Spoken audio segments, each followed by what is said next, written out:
As we stand right now in 2025, what do you believe are the biggest challenges facing young men?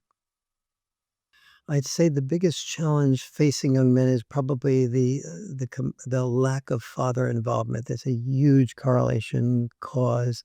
When I submitted the boy crisis to my publisher some years ago, I outlined 10 causes of the boy crisis, and then after about 10 years of research, I found that the single biggest cause was not any of the that by far and away the single biggest correlation slash cause was the absence of fathers. That boys who did not have dads were far more likely to commit suicide. They were far more likely to end up in gangs, in prisons, to drop out of high school, to have a lack of postponed gratification, to be really not effective in the world. And I started to research this and ended up with 55 different deficiencies that boys who were what I call dad deprived. I don't really call them fatherless because no boy is fatherless. So I call them dad deprived. But among dad deprived boys,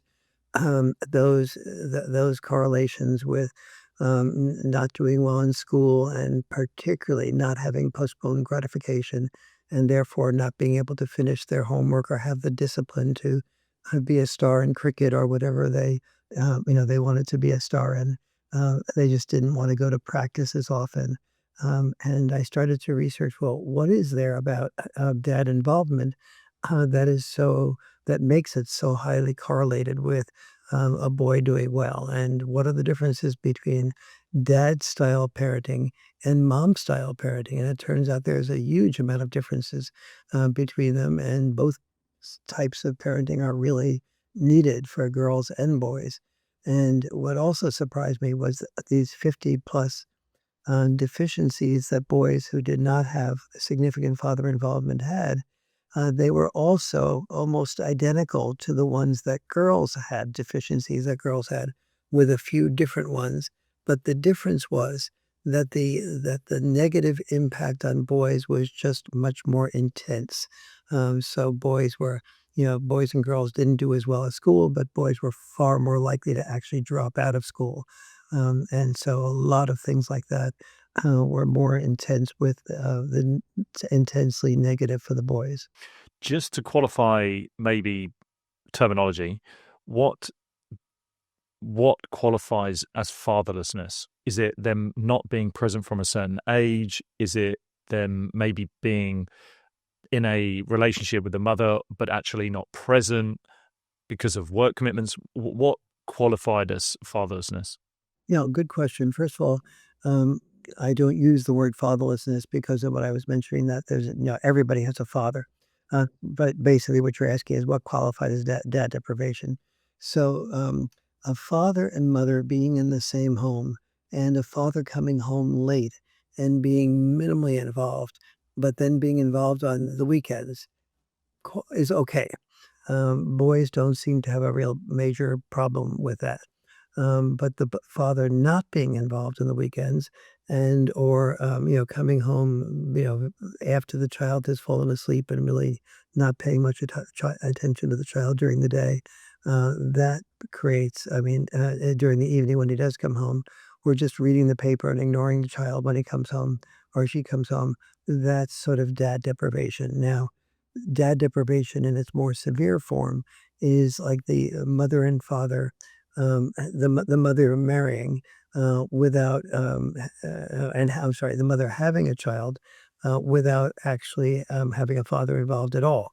And in the United States, 40% of mothers who have children without being married to the father. Now, some of them are living with a father, but the average relationship in which a father and mother are living together lasts only an average of 3.5 years. So then you have the problem of the father usually being involved for those first few years, but then there's a divorce, and oftentimes the mother is angry at the father and wants to move away or get involved with another man. And those things lead to the child feeling abandoned by the dad because they've gotten attached, and now suddenly the attachment is led to a feeling of being abandoned, and that leads to the boys in particular doing badly, particularly if the mother is explaining to the son or the daughter why she is leaving the father. If she's saying, for example, "Oh, that your dad seems very nice on the surface, but he's really irresponsible, or he's a narcissist, or he's just sort of not there for you, and that type of thing." And he's so then the boy in particular looks in the mirror, and he sees that his hair, his nose, his eyes, or his body language is a fair amount like the father. And so those criticisms of the father, he's a liar, he's irresponsible, Mm. he's, just a narcissist. The boy begins to fear, oh, well, maybe I'm like dad. Maybe I'm that narcissist, irresponsible liar. Well, I am looking in the mirror now. Maybe that shows I am a narcissist, and I have been irresponsible in this way or that way. I have lied here or there. But I can't talk to my dad about that, because my dad will then talk to mom about that, and they'll get into an argument, and that will just make me more insecure. I can't talk to mom about that because I'm living with mom, and she'll tune me out and turn me off, and that will, or, mention it to, so that will just get me nowhere. So I have to keep that to myself. And unless I'm living in a wealthy family where I'm seeing a psychologist, every week or so to talk about these issues, I'm harboring that inside of myself. What am I harboring inside of myself? I'm harboring self-doubt, because my genes are half of the genes of the person who is that narcissist, that unreliable liar. And that's what many moms don't understand, that in expressing, sort of their emotions about the how bad the dad is, and giving the son a reason, so to speak, why they left the dad, they don't often realize that they're probably doing the worst single form of child abuse. It's like these effects that then come onto the young boy, as you say, become like a self-fulfilling prophecy. Is there any mechanism that you've come across, or a scenario where it's gone the other way round, where the a young daughter has, say, been brought up by just a father, and it has similar effects, or is it only one way, or is it just purely outnumbered in the effect of there being less fathers around than there are less mothers? There are it's certainly on average, it's that the mother is the primary caretaker, but there are many cases where the dad is a significant caretaker. Dads are only as fifth, when a study was done some time ago by Glennis Walker, a female, who asked children 5 years after divorce, how does your mom ever badmouth the dad? Does the dad ever badmouth the mom? Do they both badmouth each other? Or does neither badmouth the other one? And they found that first of all, unfortunately, most mothers do say negative things according to the children about the father. Fathers are 1/5 as likely to say negative things about the mother. Only 11% of the time does neither parent say negative things about the other one that the child remembers or detects. And so and a number of times, about 11% also, do both parents do. And so so that's a particular, there's more frequency with which the mom lets out her frustrations and her emotions around the child, and says negative things about the father. I've done, historically speaking, a lot of expert witness work in courts, and if I find that and almost always it's the father calling me to convince the judge that children do better with both fathers and mothers. But if I find that the father is bad mouthing the mother, and for example, if they're talking to me negatively about the mother and the child is within earshot, I just refuse to work for the father. I say, if you will promise me you won't do that for another 6 months, give me a call in 6 months if you can really say that. But that's, I will not support a father that badmouths the mother. It's almost like we have this inherent acceptance that, yeah, we can talk men down a lot quicker than how we would never do that to women, which I guess leads on to a lot more around the boy crisis and around the effects that some of these things will have. Is there a way in which you're able to succinctly describe what the boy crisis is? Yes, it's a crisis that all throughout the developed nations, and the word developed is important, boys are falling behind girls in almost every area and every way. So in almost every academic subject, it used to even math now is about even. But in the other subjects, girls are ahead of boys in almost all developed nations, with a few little glitches in the other direction here and there. But as a rule, that's the pattern. As a result of that, of course, they're much more likely to drop out of high school. And boys that drop out of high school, a number of things happen. First, they are much less likely to be employed in their 20s. And second, you can imagine if you have a daughter and she's in her 20s and she's looking for a man to be involved with, and of course she's maybe wants to have children, and so she's looking for a man who's a good potential father. Well, she's not going to go searching around for boys that have dropped. If she's maybe in college, she and ready to graduate college, she's not looking for boys that are high school dropouts or college dropouts, and she's not searching parents' basements for boys that are living in their parents' basements. And boys today in the United States and the UK and most of the Western world are more likely to be living in their parents' basements than girls are. Or if I say basements, I mean that somewhat literally and somewhat just with their parents. Whereas it used to be the other way around. The girls would be far more likely to live with the parents than the boys. And the boys, it used to be that boys would graduate from college and from at a much higher rate than girls would. And of course, part of that was our discrimination against girls. We told girls and women that they didn't need the college education; they just needed a good husband, that type of thing, which was a source of income, translated source of income. And so there was not nearly as much emphasis on girls going to a good college or completing college as there was for boys.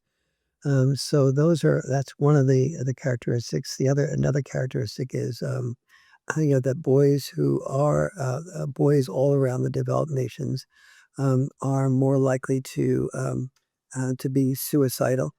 So, for example, when boys and girls are age 9, they rarely commit suicide, but when they do, it's about an equal number for boys and girls.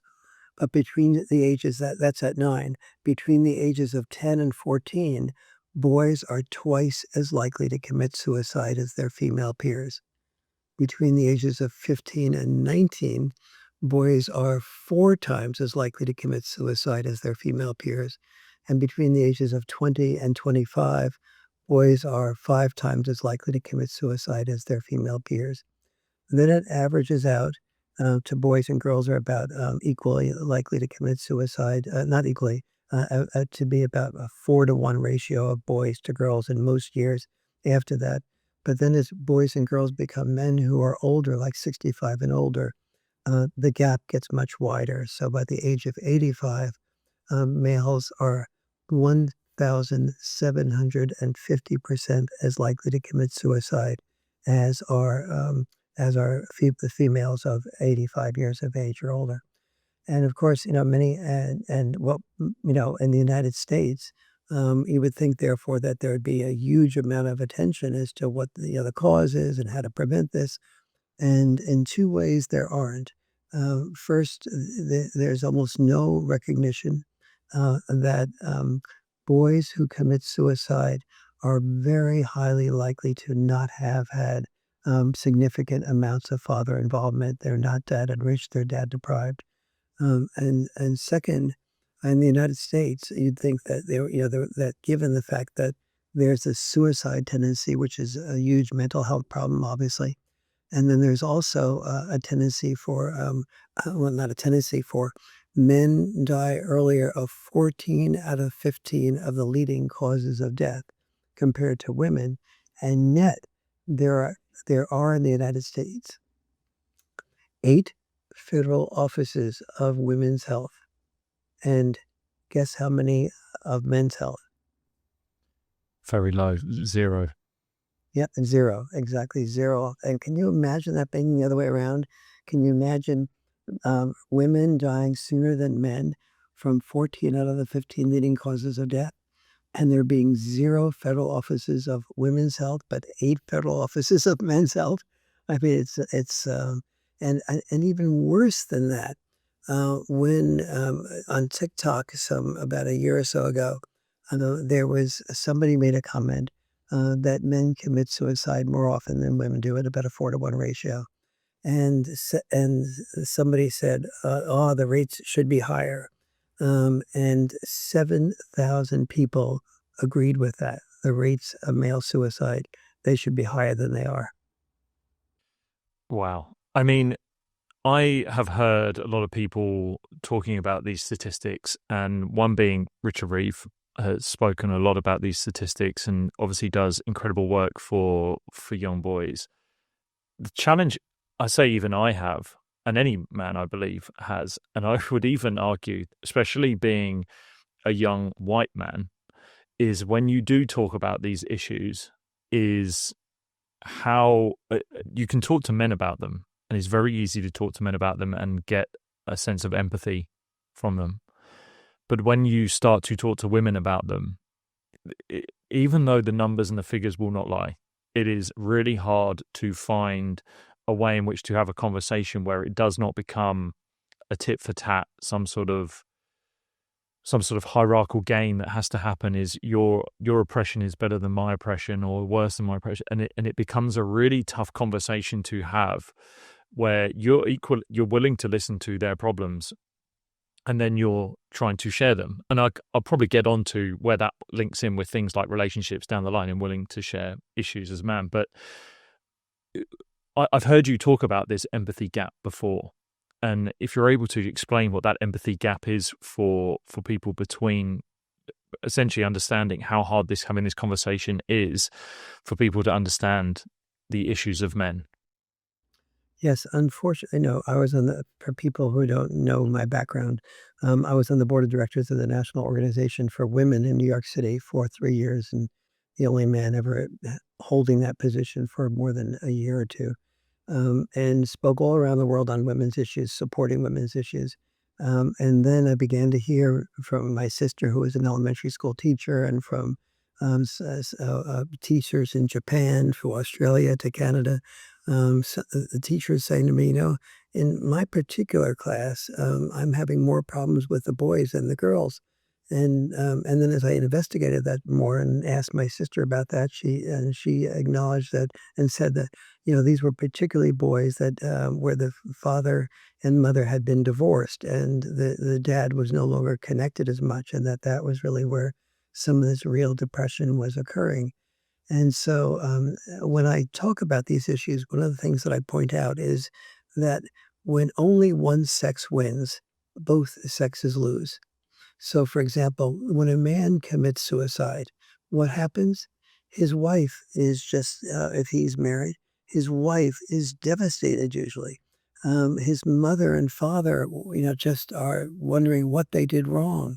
If he has children that have children, his children are devastated, but also so sad that his grandchildren will be with a grandfather, know of a grandfather who committed suicide. And so so when only one sex wins, not only do both sexes lose, but parents lose, children lose when somebody commits suicide. And so we're all in this game together. At a more particular level in the United States, because the number of women in college are outpacing now the number of men in college quite significantly. They're beginning to develop affirmative action programs to admit men to college at slightly lower standards. Now, who's behind these programs? Admission counselors are being pressed by women to let more men in because they don't want to be in a school where there's a ratio of 2 women competing for 1 man for a romantic relationship. And so the women are beginning to see that when only one sex wins, both sexes lose. We're all in this together. It's perfectly fine to be trans and or gay.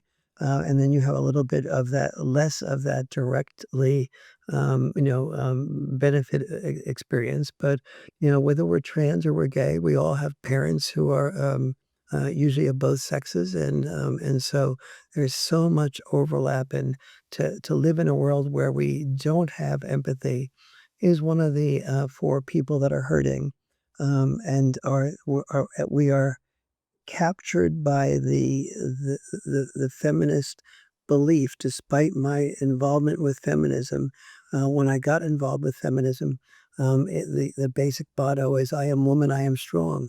But as feminism evolved, it often became "I am woman, I've been wronged," and who wronged them? It was almost always men, and men were considered so. I have interviewed many boys in high school, and here is what I hear from so many of them. As soon as they sense that I'm not going to be just arguing with them and that I'm empathetic with them, I'll hear something like this from them. Warren, and I'll quote a boy that's in high school in my town, but he's in an all boys school, and despite being in an all boys school, he says that he's told in this all boys school that the future is female, and that he's part of the patriarchy that made rules to benefit men to the expense of women, that he's an oppressor, that his masculinity is toxic. And so I have heard from numerous boys the sort of this depressed statement saying, Warren, I wish I wasn't born a man or a male. And how deeply sad that is. If you have a son and a daughter, and your son says, "I wish I had been born a female like my sister," that's so sad. And it's one thing to sense inside of yourself that you're not inherently a male, and get to be the age 25 and realize that you need to be trans. That's one thing. But to grow up in a society where no matter what your biology is feeling and telling you, you're being told that you were born into the wrong sex, and that is, it's hard for me to imagine anyone with a heart and with empathy that would not want that the beliefs about boys in school versus girls to be more balanced than that.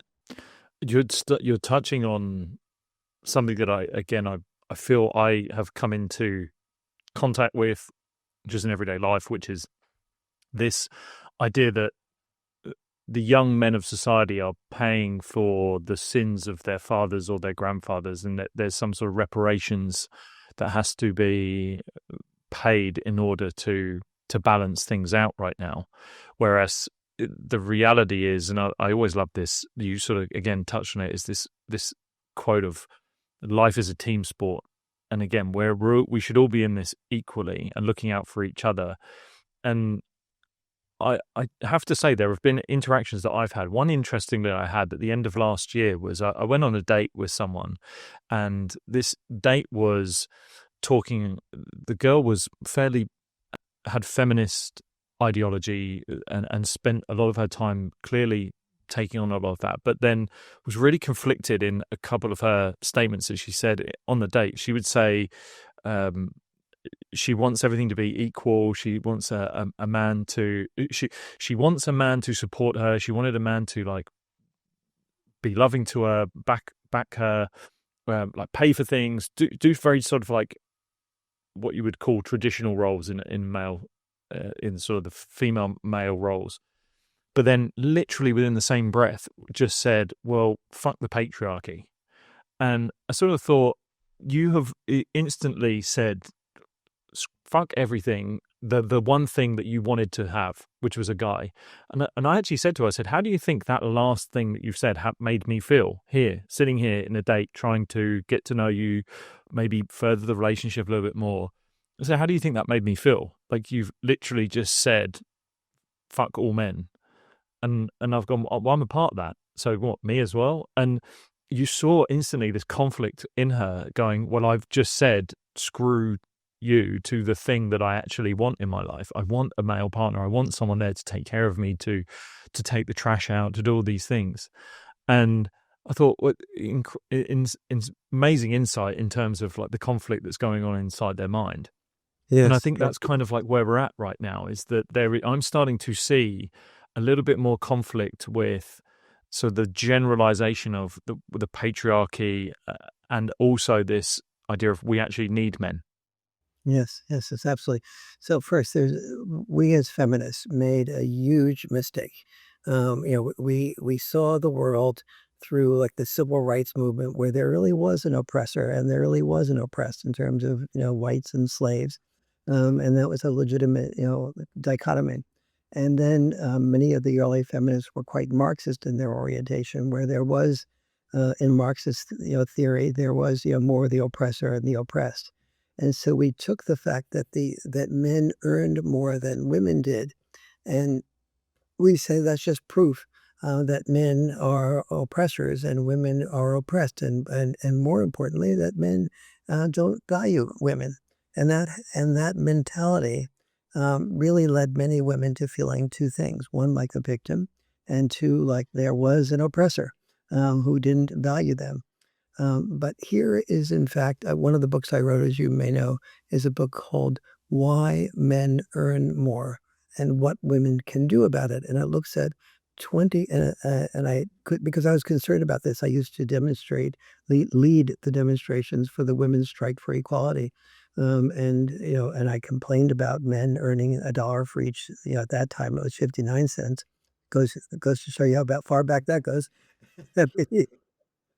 For each, dollar that a woman earned. But then I started and that angered me so much because I have a 0 desire for women to be less valued than men. And so I started examining, what was that about? And the first thing that I began to look at, was the fact that in the 1970s, as early as the 1970s, men who had never had children and never been married, compared to women who had never had children and never been married. The women earned more even in the 1970s. So I began to say, the involvement of children and the anticipation of the involvement of children is maybe a big factor here. Um, and then I began to, when I was on the board of now in New York City, the National Organization for Women in New York City, they were about to kick men out of the organization because the men they felt were oftentimes when they had once a month something called women's consciousness raising group meetings. And at these consciousness raising groups, men would attend, but that would inhibit the women from really saying what was in their heart. And so they decided that they needed to kick men out of the National Organization for Women. And a couple of the people, the board members, came up with the idea. Well, they said, well, why don't we see if Warren Farrell can form some men's groups that meet at the same time as the women's groups are meeting, and we'll get the men out of the women's hair, and we could at least keep the men involved for other purposes.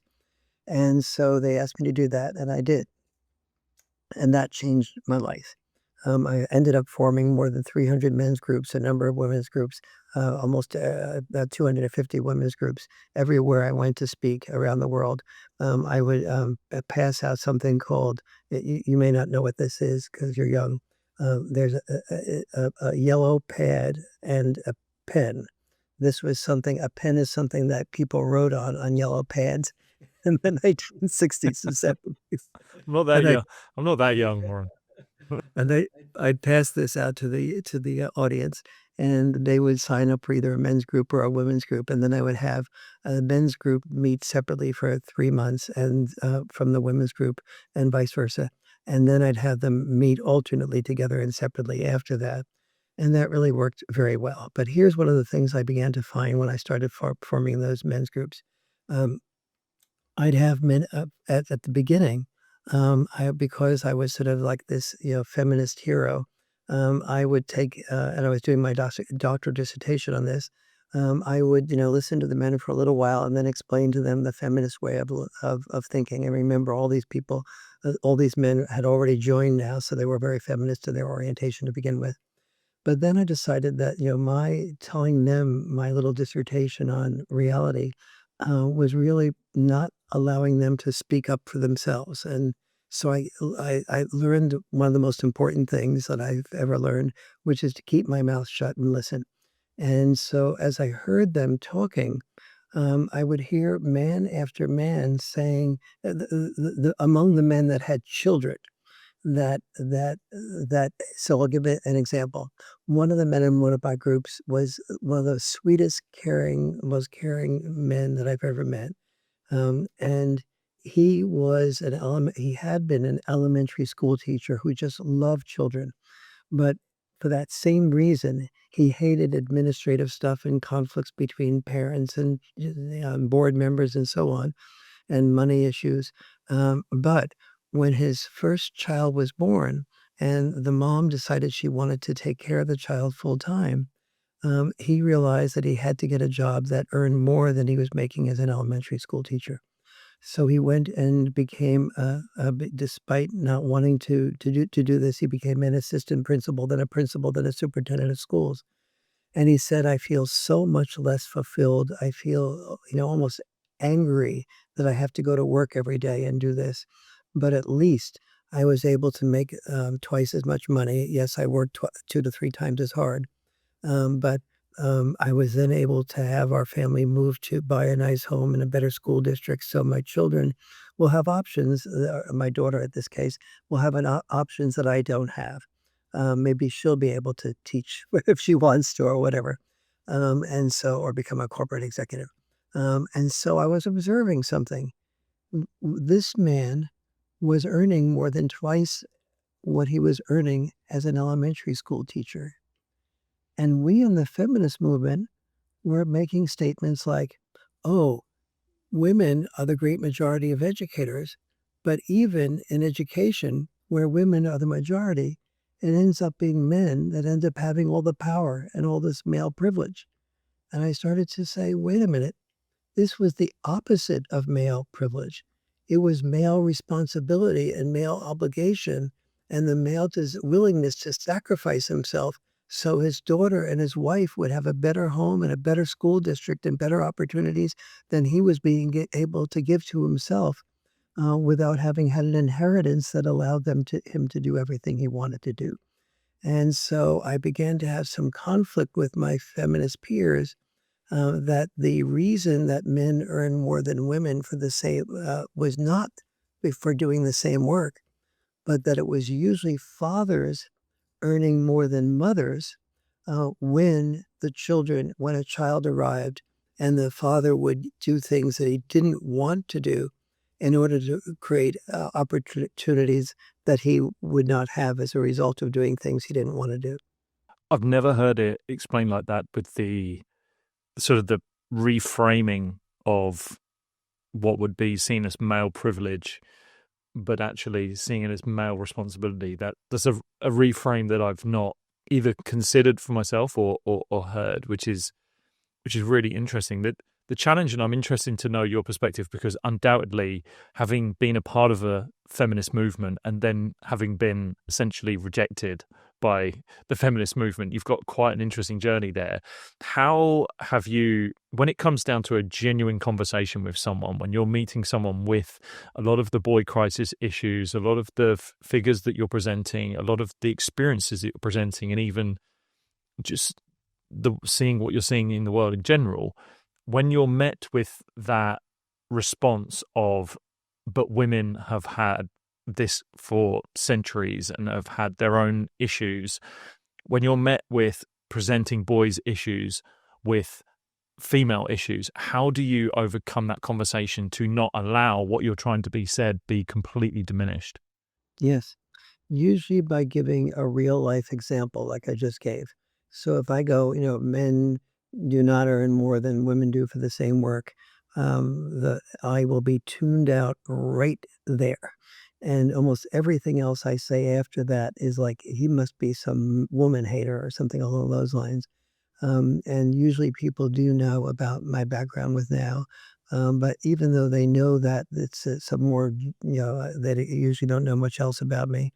And so it's not a very good listening thing if I don't go from like the example that I just gave or another example like that. Like, another really fun example was I was going in New York City. I lived in New York City when I was on the board now, obviously in New York City. Um, and the and Gloria Steinem had asked me to come to do a TV show with her, in which Alan Alda was hosting, and so we took a cab together, and the cab driver recognized Gloria, and said, "Oh, are you sort of like this? You're in a sort of feminist, aren't you?" And Gloria sort of laughed, and he said, and he had already heard us talking a little bit about, and one of the things was the pay gap. And he said, "So you think that men have all this privilege and everything?" And he said, "Could I say something here?" And Gloria, who's always very gracious, said yes. And the cab driver said, "Well, how many hours a week do you think I drive a cab?" And we both sort of shrugged and said maybe 40. And he said, "No, 70. In order to be able to make enough money to be able to provide money for my family and not lose money after I paid for the license and everything, almost all the cab drivers drive about 70 hours a week. Do you think I like driving 70 hours a week?" And we sort of looked at each other and said, "Probably not." And he said, "Yeah. And yet you guys think this is sort of like, oh, I think you used the word male privilege. This isn't a privilege for us. This is like something we're doing because I love my wife and I have two kids and I don't want them to have to be driving cabs." And it was basically the same a version of the same story that I told. But when I share those things that educated me, here Gloria and I are, all this well-educated, speaking all around the world as experts on these issues, and doing it on TV. And in some ways, the cab driver knew more than we did. Mm. I think Richard Reeve says it really well, where he says that the progress of men doesn't have to come at the progress of women, At the and expense of the progress at the of women. expense of progress of women. Right. Yes. And I just think that once we can have the conversation, I've actually just again in my own life, I've been able to start to have that conversation. You start to see the the the cogs turning and people understanding it. And actually, funny enough, I think the domain where it seems to start to make sense is dating, because you hear constantly there's no good men around. And I say, well, why do you think that is? Well, why do you think that there's not just this disappearance of good men? Why do you think there's no good men? And I'm interested to know if you've had experiences like that where you've heard people say there's no good men, and what your response would be. Yeah, I mean, when I was mentioning before about that, the comment about suicide on TikTok and 7,000 people, gave it a heart. Yes, there should be the comment that there should be more suicides among men. That's just mind-boggling to me. And so, where has that come from? And where it has come from is is we as feminists were saying that men had all this power, men had all this privilege, men had all this toxicity, and we weren't. And after 50 years of saying that, people increasingly believed that, and it seemed to make sense, what the feminists were saying, because men were not saying anything like, the cab driver story back to them, or they were just keeping quiet and afraid to get into an argument and afraid of being torn apart and afraid of, and women can't hear what men don't say. So, part of it, we have to take responsibility for being too afraid to speak up. And to defend some of the early feminists, it took a lot of courage for some of the early feminists to say what they said about, I want more opportunities and maybe to be a surgeon or a doctor. And some of the men would say, "Oh, women aren't trained to be surgeons and doctors and or corporate executives and so on." And there was an old boys network, and women were right about that. And there was skepticism about women being able to be equal in the workplace because they would leave to have children or whatever. And so there were male reasons that were somewhat justified, but there were also it took female courage to say, "Wait a minute, there are women who want to spend their life, climbing the corporate ladder or doing things like running for president of the United States, and we should have the opportunity to do that." And I don't see anyone that could really reasonably object to that.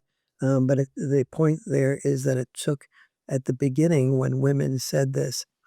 They were often laughed at and ridiculed and considered man haters automatically, even if they weren't. And it took courage for those early feminists to speak up. After a while, feminism became so accepted that it didn't take courage, and putting down men and assuming that the pay gap was not about the different decisions, work life decisions that women make, and the privilege that women have to be able to, when they get married, oftentimes and have to get ready to have children, a man and woman who are ready to have children, and the woman says, "I'm pregnant."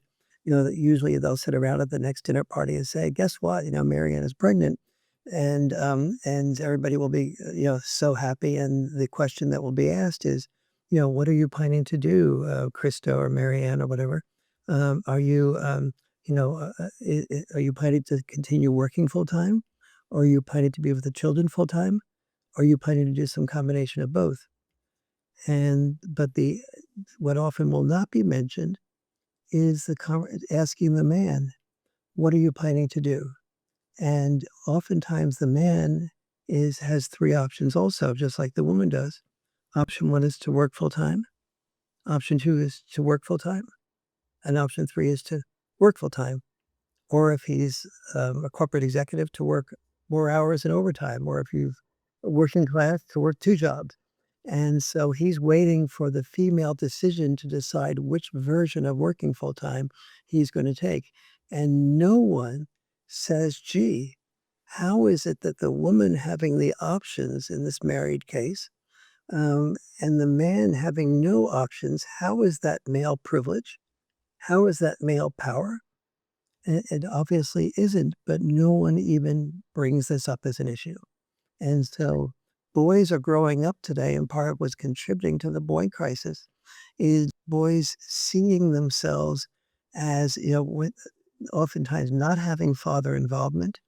And when they do have father involvement, not knowing how to value the dad style of parenting, and then also not feeling respected as a boy growing up and saying some version of, "I wish I wasn't born male." I've seen that as a slight dichotomy happening where you see that example of a woman has a child and the father is then sort of waiting to anticipate what she wants to do, and then, like you said, whether he wants to work. Kind of but the reframe of how, again, going back to it's not male privilege, it's male responsibility. Again, it's kind of a reframe that I've shown to or spoken to women about where, because the assumption is that, and the pushback you hear from women is when rearing a child, it's a lot of work. It's thrown upon us. We're the ones that have to rear the children. We're the ones that have to do that, and it's thrown into a negative light. And then I've spoken to them and said, like, what an amazing opportunity, what an amazing responsibility you have, what an amazing a man can't do some of the things and have the connections that women can have with the children and have that opportunity. Like, women play such a vital role in the world in raising children, just in general, and that is a role that far surpasses any other role that possibly could be there. But I think you see a lot of, again, feminists are saying, well, the physical trauma that they have to be put through, the mental trauma, and it's all of the traumas that are thrown at the rearing of the child. But actually, like, when you speak to parents that have raised kids, they will supersede every event in their life over the raising of their children. They will think that raising their children is the most important thing they've ever done in their life. It's the most fulfilling, even though it's the most tough and challenging that they've had. And so there's kind of that reframe that women can also have, which is you have this kind of privilege of raising the kids. It's an amazing opportunity that we have in human existence.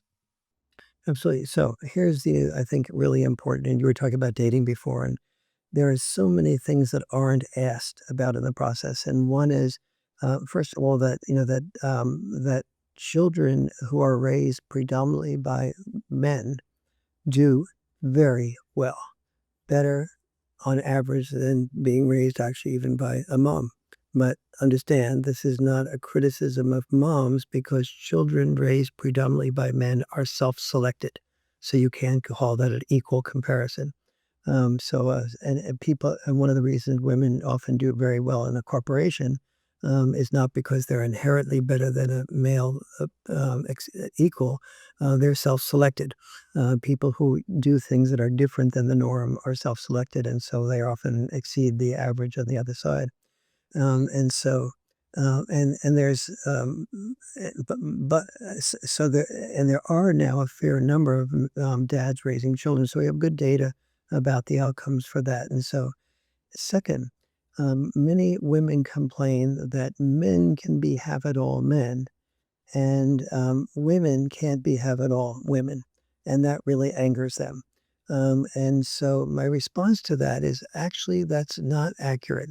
Here is the way you can be a have-it-all woman. You can decide to pursue a career at as high a level as you wish, but when you choose a man, you need to choose not a man who's going to be earning as much or more than you do. Then neither one of you will be available to children. You'll just be able to hire a nanny, and what's in a sense the purpose of having a child. And so instead of thinking that way, instead of looking for a man who I'm earning a lot, she says, and so therefore I want a man who will feel secure because he's earning as much or more. Plus, I just want a man who's earning as much or more. And so if you choose that type of man, you won't have that option. But if you choose instead of a provider protector type male, if you choose a nurturer connector type of male, you'll have then he's far more likely to be open to raising the children full time while you work overtime. And because you are a mom, because you will be a mom, there are very few moms who are skip their children's birthday or do, they usually make occasions to really be involved with the children. You will be a have-it-all woman, which will work under one very significant condition. It will not work if you don't have a respect for the man who doesn't earn money but is raising the children full time. You cannot, every man knows and every woman knows that if you don't respect a man, you cannot love him. Women don't love men they don't respect. And so if you don't pass inside of your own thinking the litmus test of if I have a man at home taking care of the children and he's not earning money, well, or he's only earning a small amount of money, will I respect him? If you can't pass that respect test, then you're not eligible to be a have-it-all woman. Because men who are just like Lewis was just saying, men who are um, the, who have a woman who is raising the children, they usually respect the woman. But it's more divided the other way around. Just like you were saying, Lewis, that you felt knew and respected the woman's raising of that children as being such an important contribution to the world. So that's lesson number one. I'll come to important point number two after see you're ready to say something there. No, no, no. Please continue. No, just go straight on to lesson number two. Okay. Lesson number two is as is us as a society confronting this issue. We we we ask in school. We talk about men initiating too quickly. In the United States, many states have something called affirmative consent. And affirmative consent is if you're in college and you reach out to a woman and take her hand without saying, "May I take your hand first?" and her saying, "Yes, you may take my hand," then you have violated affirmative consent. And technically speaking, that is sexual harassment. That's arguable in many ways, but without the problem there is that we're not training girls and women who are aged 12, 13, 14 to take equal risks of sexual rejection. We're still training, we're still saying, women, you can take a sexual initiative by option, but we still expect the man to do it as long as we women can exercise the option to do it. But there's no expectation on the part of women that they will risk rejection by asking a man out as often as a man risks rejection by asking a woman out.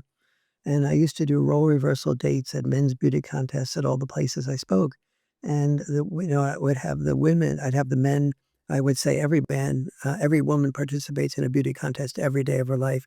So all the guys in the audience come on up on stage and participate in the beauty contest of everyday life that women have to go through. And the men would have enormous insights emanate from that. And then I'd ask the women to risk rejection by asking the men they were most attracted to, usually one of the beauty contest winners, out on a role reversal date where she would have to take the initiative. And the women would come back and say, "Oh my God, I was so nervous. I was so attracted to Lewis, and I was sort of shaking in my boots because he had 5 other women surrounding him, and so I said something to him like, could I take you out to dinner at and I would name the fanciest restaurant in town that I couldn't afford, and tell him that I was going to pick him up in my Porsche, which I didn't have, and and then when he sort of still seemed as attracted to another woman, I took him by his arm and pulled him away from the crowd so I wouldn't have to do the competition. And the women would say, I felt like a total jerk. And up until this moment in my life, anytime I used the word jerk, it was always related to a man. And so now I found myself playing the male role, and within 25 minutes, I was the jerk. And the men in the audience would go, thank you. But we are not in junior high school talking even about women risking as many risks as the men do for rejection. And it's important we have that conversation not only for the benefit of men, but for the benefit of women. And here's why. When men and women are married, um, w- um, the important thing is more that women are happy than our men are happy. You've heard the expression happy wife, happy life. Unfortunately, there's a lot of validity to that, meaning that if the woman is happy, usually the man is happy. But if the man is happy, that doesn't necessarily mean the woman is happy. So, how do we get a happy wife?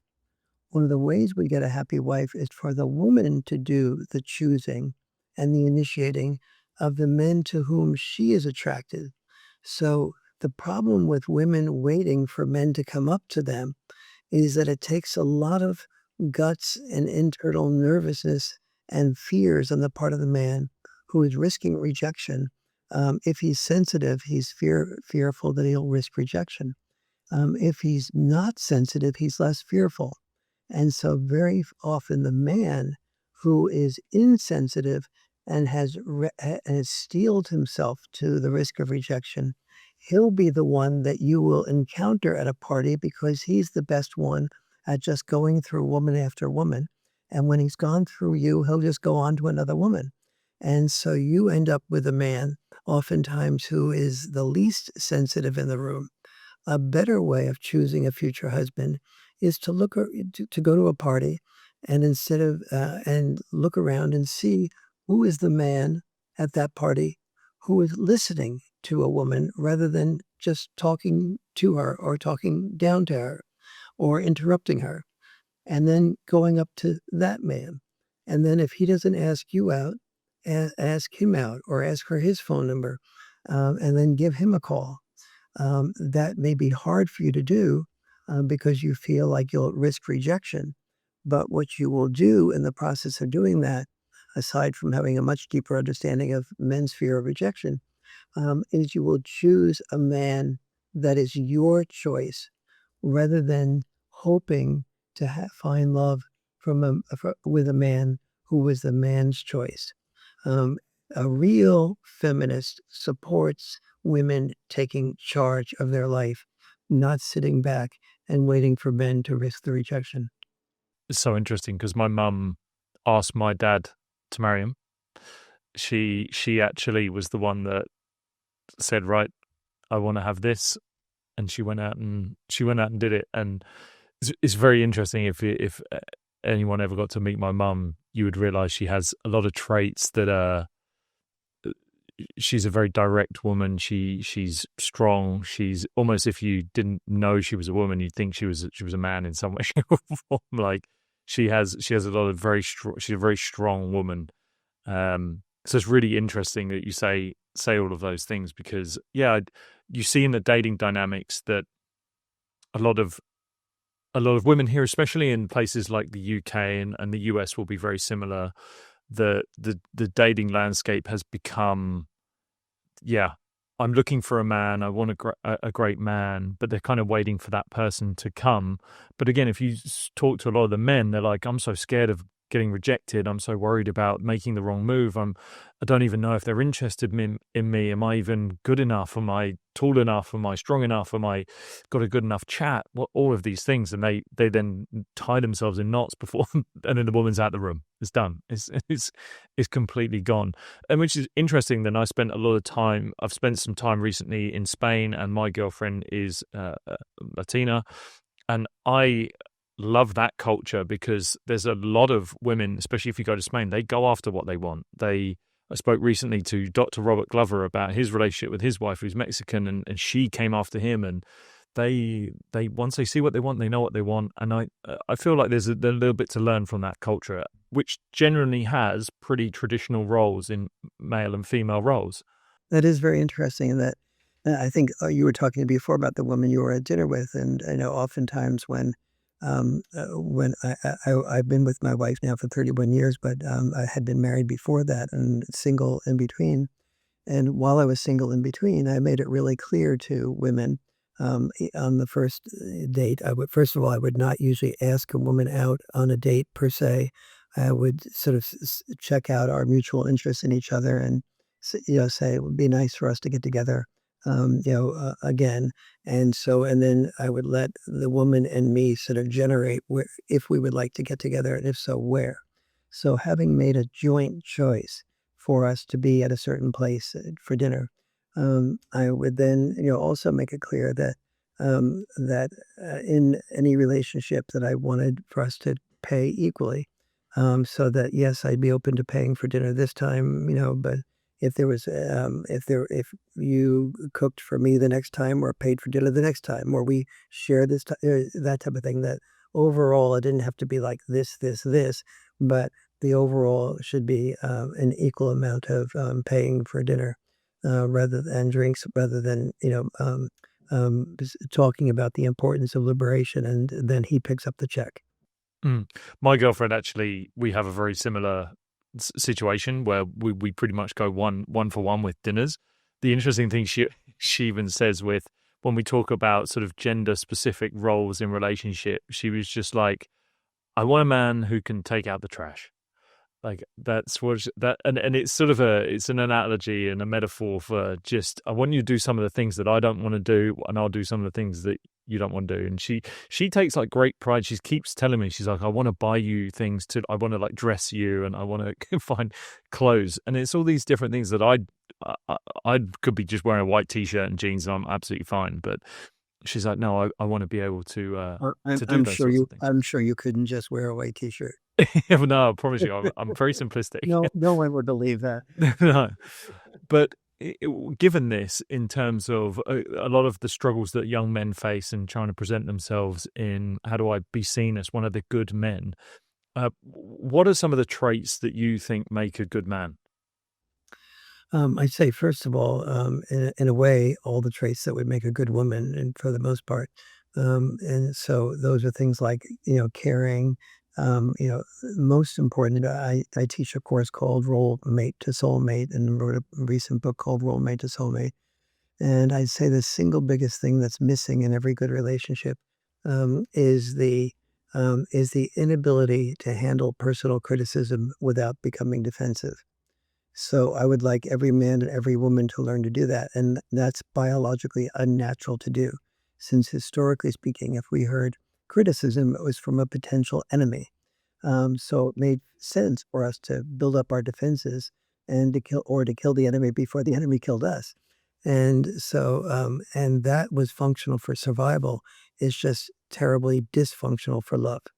And so the most important single thing that I, in developing the Role Mate to Soulmate book and course, what I had to do was to figure out a way of creating an evolutionary shift from what was biologically natural, that is being defensive in response to criticism, to what is marriage and relationship enhancing, which is to be able to provide space for your partner to be able to say anything she or he wishes about you that is critical without interrupting them, without talking, doing what I call self-listening, listening in your mind's eye to what you feel is the actual real way that that happened, or that interpretation of reality, rather than listening completely to your partner.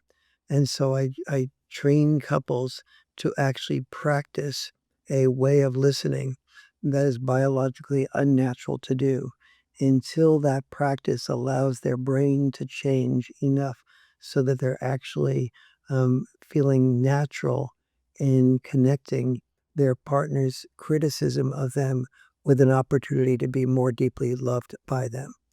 And I feel that's a common so if I were to talk about what I want in the ideal man or the ideal woman or the ideal boy or girl, it would be that characteristic, I'd say, would be the single biggest, developmental differentiation between the average male and female, than any other single thing. In the book, I do a lot more than just teach people how to, handle personal communication with handle personal criticism without becoming defensive. I teach them also how to have a conflict-free zone for the rest of the week, how to play together, how to appreciate each other at multiple levels of specificity in order to build the reservoir of love that makes it worthwhile to be able to handle personal criticism without becoming defensive, and many other things like that. But I'd say that developing the ideal boy or girl is developing those characteristics, and the best way they can develop that is for the parents to learn to communicate that way, so that the children see that when there's a difference at the dinner table between mom and dad about something, that they listen to each other's perspectives on this first, and they hear each other and let the other one know what they're listening, and to keep asking if there's any distortion or if there's anything that's been missed until the children are able to witness the parents solving a problem in front of them where they initially had differences, and for that problem not to escalate into anger or argument or sarcasm. Yeah, I think that gets so missed. I told you before the show that I've got a bunch of my friends are now raising kids. A lot of these kids are at the ages between the ages of like 1 and 5, and so they're starting to come into real. Some of them are coming to sort of formative years, able to communicate, really becoming cognizant of the world around them. And I think it can be so easily missed that as a parent, you can again, I'm not a parent. I don't have a horse in this race. But what I see is that you can separate quite easily your own issues and your own personal development and then the development of your child when actually they're so interlinked, where if you're able to manage conflict, have emotional intelligence and regulation and just regulate yourself and have those conflicts in a natural way that resolves them, just knowing that a byproduct is that they are in the vicinity, they're able to see that, and you healing what you're doing and you being able to do it in a healthy way just creates healthy young people, whether it's boy or girl that you're raising. Absolutely, there's no greater contribution to your children's development, than first of all understanding the difference between dad style parenting and mom style parenting. Number two, having the children involved with the fathers with both styles of parenting. And then but probably even more important than those two things is if you have mom and dad being able to handle personal criticism without becoming defensive, able to solve problems like I was talking about, knowing how to give appreciations of each other with multiple levels of specificity, which very few people do.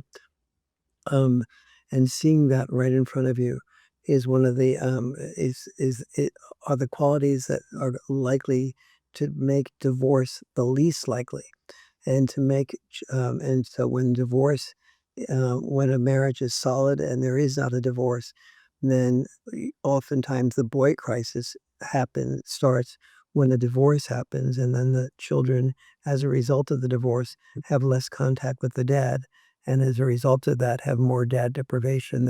And then that is the single biggest predictor of the boy crisis. But in a way, the single biggest predictor of the boy crisis is the bad communication that leads to the divorce, that leads to the boy crisis. I want to come back to that. I want to touch on that communication style and sort of around this role mate to soulmate, but more when it comes to that communication conflict, how much of it lies at the emotional unavailability feet of men?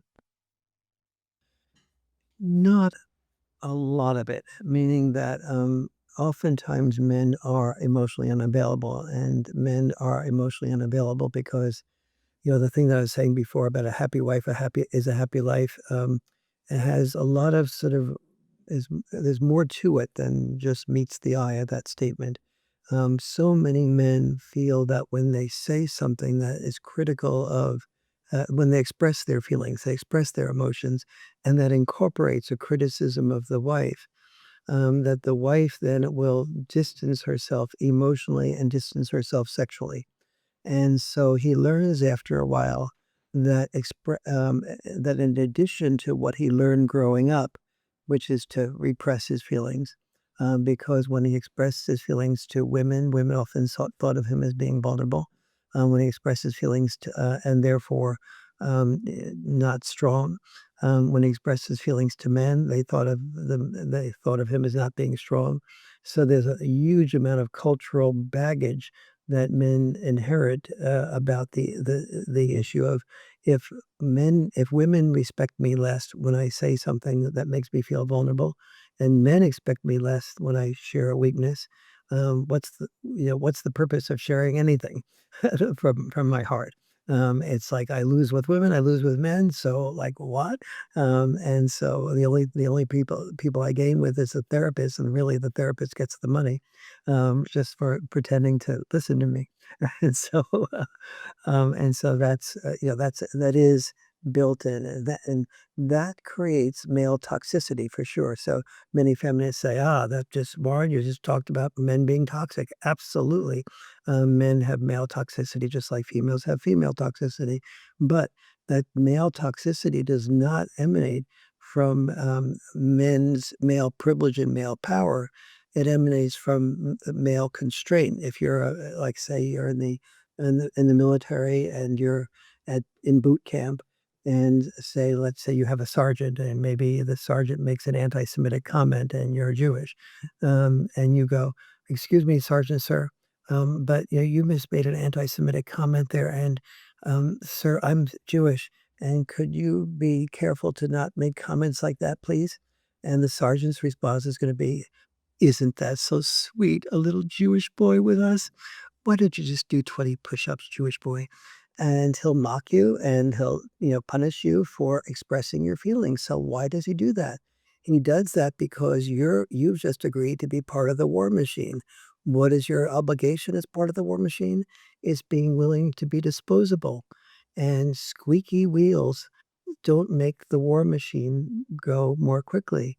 The war machine works better when it has a lot of grease in it, and it can work just perfectly without any of you little boys saying, "There's a problem here. I'm sensitive to this or that."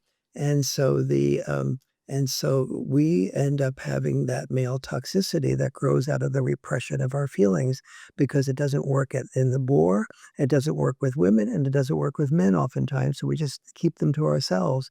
That's male toxicity. That's an accurate version of what feminists say. However, it is not male privilege or male power. It is exactly the opposite of male privilege and male power. I would add one sort of slight adjustment to that with you used war and the military as a very sort of intense example. The world I come from, sport, I always see sport as this microcosm of life. Just how sport plays out is very similar to the way world plays out.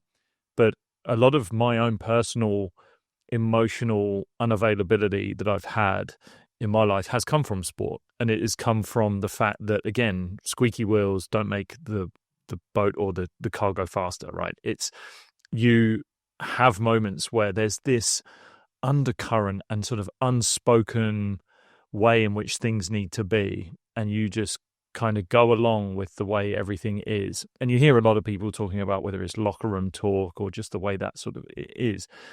But there's lines that get crossed, and you find actually in sport that people are pretty strong in those rooms to actually cut out anything that goes too far.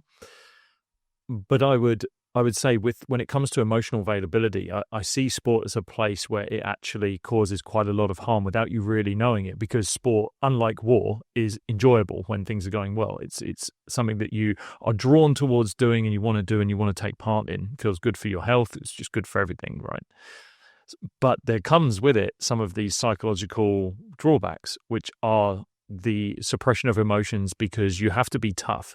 You have to be gritty in certain situations. You do have to put away some emotions in order to get the job done.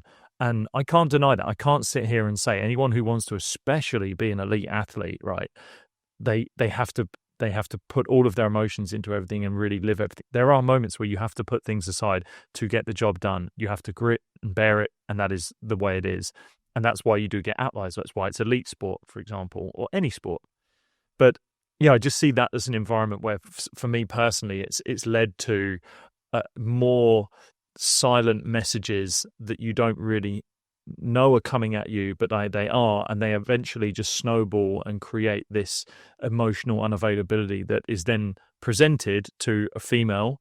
And in my case, it's always been women and partners and girlfriends, where you feel like internally you are this emotional person, but then the messages you get back are, you're really hard to read, you're emotionally unavailable, it's hard to understand, you never talk about things, it's hard for you to describe them. And so it's this kind of paradox that you feel. I feel these emotions, I can't say them. And even for me personally, I felt sometimes I have this kind of biological something in my biology that's stopping me from saying it. It's like I know the words, I know what it is I'm meant to say about emotional feelings that I've got going on. I know what to say. I know I can feel it. I know it, but I just can't say it. And I think there's a lot of what you're saying, which is what happens when it's said. What are the consequences? And I've even had moments where I've not said how I felt to a woman because I've felt that me holding it in and paying the price of holding it in is a far better price to pay than saying it and causing so much disruption to the relationship, to them especially. And I'm willing to pay that price because I feel I can take it. Yes. And, of course, you know what I would say to all that, which is I would encourage you to share that emotion and share that feeling and work with the woman to be able to work with you in such a way that that's a safe environment for you to do that, and to select for a woman with whom that is a safe environment to do that. And if she can't handle that, then that's much more important than probably any other thing, because what you're asking to be is human around her, to be a real man, a man who expresses all of himself, not just learns how to seal off a part of himself. And the purpose of sports, in many ways, was to prepare us for war. And so, if you learned from, in your cricket match or for football or baseball, if somebody called you Louis the loser, yeah, Louis a loser, Louis a loser, Louis loser, that type of thing. And you had to learn to make sure that didn't affect you. Because but somebody else would learn to do that to you, to test you, to see whether that did affect you or not. And the job of a good coach was to make sure that you weren't vulnerable to comments like that, because the moment somebody saw you as vulnerable to comments like that, they would just begin to work it more and more until you were to be destroyed as as an elite cricket player. How do you select a woman who you feel, or how do you find a woman that you feel you can emotionally open up to and feel safe in doing that? By letting her know that's important to you, first of all, and usually most women will say, "That's really important to me too. I want a man who can express his feelings." However, when he does express his feelings, particularly if it involves any potential criticism of her, it's then she becomes a normal human being who, is defensive when she hears criticism, and that's the work of the Role Mate to Soulmate book and work that I do, is to know how to be able to hear your partner's real feelings that will often incorporate, some type of ask for an adjustment of something on your part. So, for example, when you say to your partner, um, "Is everything okay?" Almost always when you ask that, the real answer will be, "No, everything's not okay," because when you know your partner well, you sense different breathing patterns and body languages that give you the hint that something's not okay. Now, about 70% of that time, what's not okay also includes something that you've done. And so oftentimes, you ask what's not okay, but the other person, either you or your partner, will not want to create a big problem. So you'll say, "Oh no, I was just tired," or you would come up with something that just sort of brushes it off and not really get into your feelings. But the really constructive thing to do is, obviously you're not talking about your feelings all the time, but is to share something that, well, what I teach in the Role Mate to Soulmate course is how and when, to say when you're not okay, that includes a criticism of the other partner, and, how to, lead, be able to do that and still keep it as a conflict-free zone, and having a time each week where you can really discuss the things that are really bothering you and be guaranteed that your partner will be able to completely not only hear them, but associate them with an opportunity to be more deeply loved by you. There's something that I found as a kind of a bit of an effective strategy for being able to speak about my emotions and talk about what it is I want to say. And I would literally just lead in with a question of saying, "Are you okay with me sharing how it is I feel?" And already it's just creating a collaborative environment, right? It's because you ultimately want to have a collaboration. You do not want to have a conflict, and men don't want to have a conflict. Majority of men don't want to have a conflict. They actually want to fix things. I've even had another one that I've done for my girlfriend is when I know that she's stressed about something. I said, like, do you want to vent or do you want my advice? Like, which one do you? As I'm listening, do you want me? Do you just want to vent or do you want my advice at the end of this? And she'll just say, I want to vent, or actually, no, I do want to hear what you have to say and maybe want to work through this. And if she says, "I want to hear what your advice is," don't pay attention to that. Let her express her feelings first. Everyone wants to be heard before they want advice. It's just, you really have a biological need to feel like Lewis is just gonna be there for me, and you begin to express something that's upsetting you, and if you're being heard by somebody who's not ready to jump in with advice, then you'll start discovering feelings inside of yourself that you didn't even know you were feeling, because you felt like Lewis is creating the space for you to be able to share more. And then a woman or a man, if a man says, is talking about a problem that he has, the same advice applies to a woman. If you're gay or straight, parent or child, this is the exact same advice for on either end of the spectrum. When someone has a problem, assume that the best way for you to fix it is to not fix it for a while. In other words, to just be there for that person beginning to express the framework. But if you're patient and really listening to listen, you will see that that person will discover other things that are attached to that.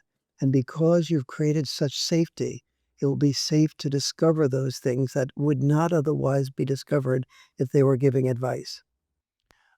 A lot of men are worried about, I guess, sharing their emotions, sharing what really is on their mind, because they're worried about the cost of what comes from it, whether the woman might leave them, as you said, might take away whether it's sex or love or affection.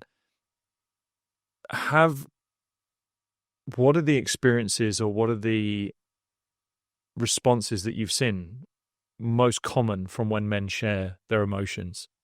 As in, what are they really afraid? Should they really be afraid? Well, under normal circumstances, yes, if they're dependent upon the woman mm, being sexual that evening, or being emotionally close. And anytime a comment on your part, whether you're a male or a female, to the other person, includes some criticism, you're going to you're going to get some distance from the other person that you're criticizing. That's particularly true when men criticize women, but it's true in both cases, and it's true with gay couples as well.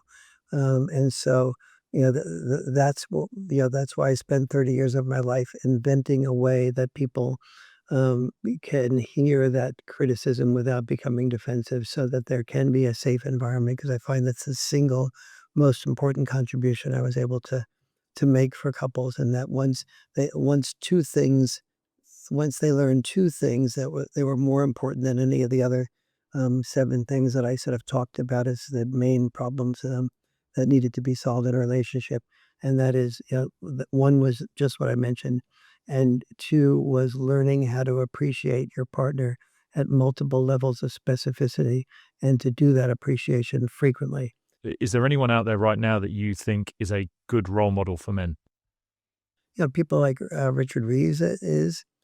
I think that anyone in your family, whether it's an uncle or an aunt, that is and a woman can be a good role model for a man in observing how she cares, how she listens, or and then also an anti-role model if she doesn't listen, or only pretends to care. And so anyone around you that is, involved. I say that overall, though, involved fathers that are doing roughhousing, fathers that are enforcing boundaries. What I talk about a lot in the Boy Crisis book is dad style parenting, parenting like roughhousing, like teasing, like helping children take risks.